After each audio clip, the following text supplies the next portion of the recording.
सरकार का हमारे भजनलाल जी के नेतृत्व में जो सरकार है राजस्थान की, उसकी वित्त मंत्री आदरणीय दिया कुमारी जी ने जो बजट प्रस्तुत किया, बहुत शानदार बजट प्रस्तुत किया।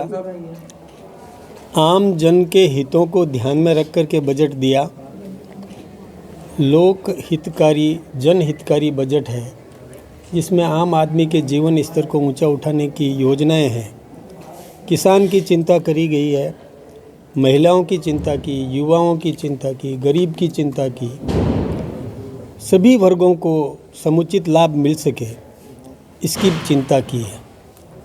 अभी कुछ समय पहले केंद्र का बजट आया था, उसमें भी राजस्थान के हितों का पूरा ध्यान रखा गया और उनका भी पूरा उपयोग करके भजनलाल जी ने बजट दिया।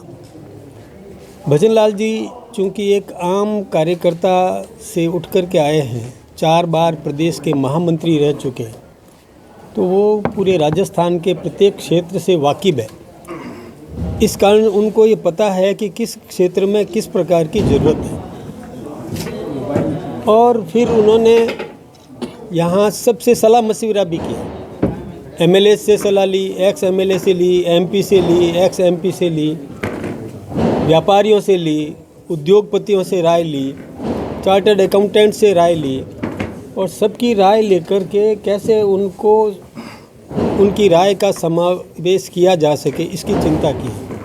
और यही कारण है कि उन्होंने किसानों के हित के लिए, चाहे मिनिमम सपोर्ट प्राइस बढ़ाने की बात हो, किसान की तारबंदी, जो जैसे रोजड़ा आदि जो पशु हानि करते हैं, फसल हानि करते हैं, तो तारबंदी में भी और राशि दी। इसके साथ ही देखिए, पहली बार ऐसा हुआ है देश के अंदर कि जो कोई भी कृषि करे, बैलों को लेकर के खेती करे, उसको प्रोत्साहन देने के लिए 30,000 रुपया उस किसान को मिलेगा। यानी जो नंदी आजकल बेसहारा घुमा करता है, वो नहीं घुमा करेगा।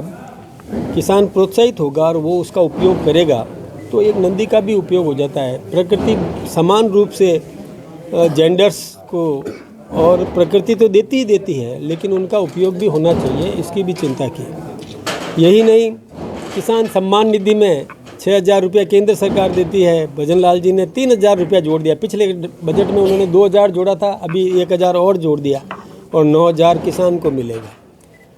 इसके साथ ही और कई प्रकार के लाभ, चाहे युवाओं के लिए रोज़गार की चिंता करी। राइजिंग राजस्थान में जो उद्यमी उद्योग लगाना चाहते थे, उसमें 95% को भूमि आवंटित कर दिया। हमारे यहाँ कुटीर उद्योग लगाने के लिए प्रोत्साहन देने का काम किया। किसान क्रेडिट कार्ड में 3 लाख से बढ़ा करके 5 लाख कर दिए, केंद्र की तर्ज पर। केंद्र ने भी इसी प्रकार की राहत दी, तो राजस्थान सरकार ने भी और अपने बजट में इस प्रकार का प्रावधान किया। साथ में जोड़ता है तो स्टैम्प ड्यूटी में भी, यानी कितना ध्यान रखा गया है, राहत देने का काम किया।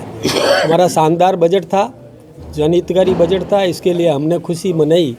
और मैं केवल जयपुर की बात नहीं करता था, पूरे राजस्थान के सभी ज़िलों में कल शाम और आज इसी प्रकार की खुशियाँ मनाई गई है, पटाखे फोड़े गए हैं। जनता बहुत उत्साहित है, बहुत खुशी है। दूसरी खुशी, दिल्ली में 26 साल बाद भारतीय जनता पार्टी की सरकार बनी है।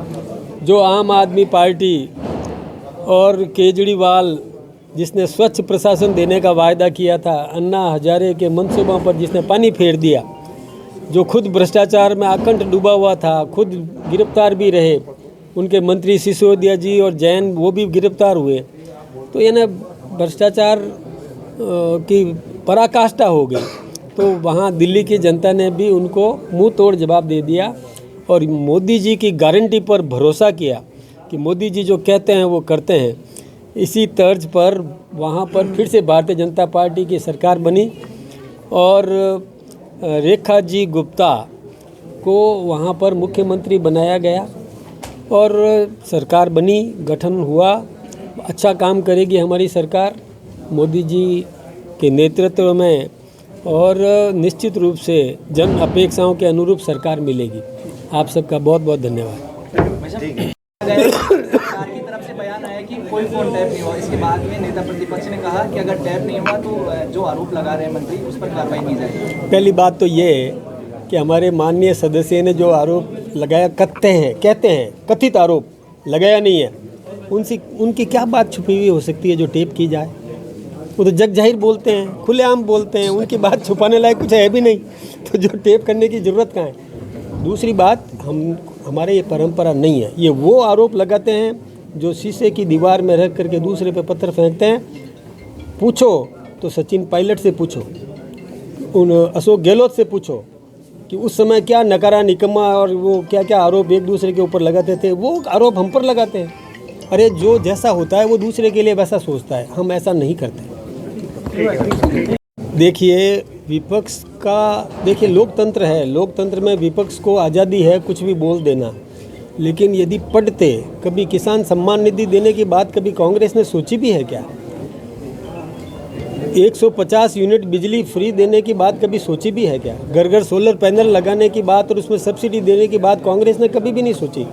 हम बिजली के मामले में आत्मनिर्भर बनने वाले हैं और घरों में जब सोलर पैनल्स लगेंगे, जब बिजली पैदा होगी तो घरों में बिल नहीं आएंगे, तो वो जनता आशीर्वाद हमको देगी। इसलिए विपक्ष तो आरोप लगाएगा, विपक्ष को सकारात्मक विपक्ष की भूमिका निभाना चाहिए।